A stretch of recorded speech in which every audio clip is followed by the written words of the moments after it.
Latin Grammy অ্যাওয়ার্ডসের আসরে আবারও নারী শিল্পীদের জয় জয়কার। পপ তারকা ক্যারল জি, ক্যানি গার্সিয়া থেকে শুরু করে নবাগত শিল্পী এলা টুবার্ট কেউই এবার আসর থেকে শূন্য হাতে ফেরেননি। কেউ কেউ জিতেছেন একাধিক পুরস্কারও। 25তম ল্যাটিন গ্র্যামি অ্যাওয়ার্ডসের এবারের আয়োজন নিয়ে বিস্তারিত থাকছে প্রতিবেদনে।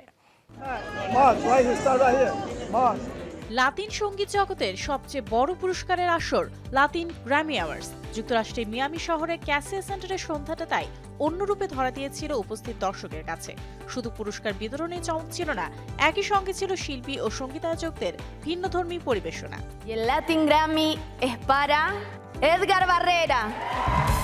বছরের সেরা সঙ্গীত প্রযোজক এডগার বাররেকে পুরস্কার প্রদানের সাথে এ রাতের আয়োজনের শুরু, যিনি ডন ওমর, ক্যারল জি, গ্রুপো ফ্রন্টেরা, শাকিরা, ক্যারেন লিওন ও আরও বিশ্বখ্যাত শিল্পীর হিট গান লেখার জন্য স্বীকৃত। এ নিয়ে টানা 2 বছর 2 প্রধান বিভাগে জিতলেন তিনি। বছরের সর্বোচ্চ 9টি মনোনয়নও তারই।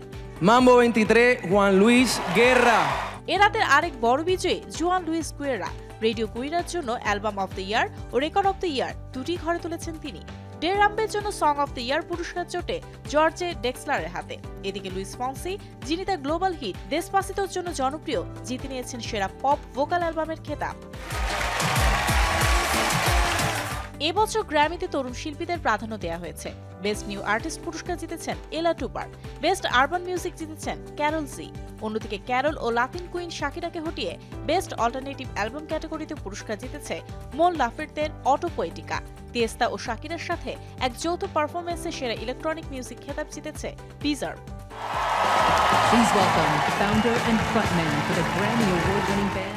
এবারের আসরে বিশেষ সম্মাননা প্রদান করা হয় কার্লোস ফাইভসকে। লাতিন সঙ্গীতে অসামান্য অবদান রাখায় তার হাতে পার্সন অফ দ্য ইয়ার খেতাব তুলে দেন সঙ্গীতের আরেক কিংবদন্তি জন বন জোভি। সব মিলিয়ে লাতিন গ্র্যামি অ্যাওয়ার্ডসের 25তম আসর ছিল মনোমুগ্ধকর এক আয়োজন। Recording Academy's Music Hairs 2024. Mario Sen, showbiz tonight.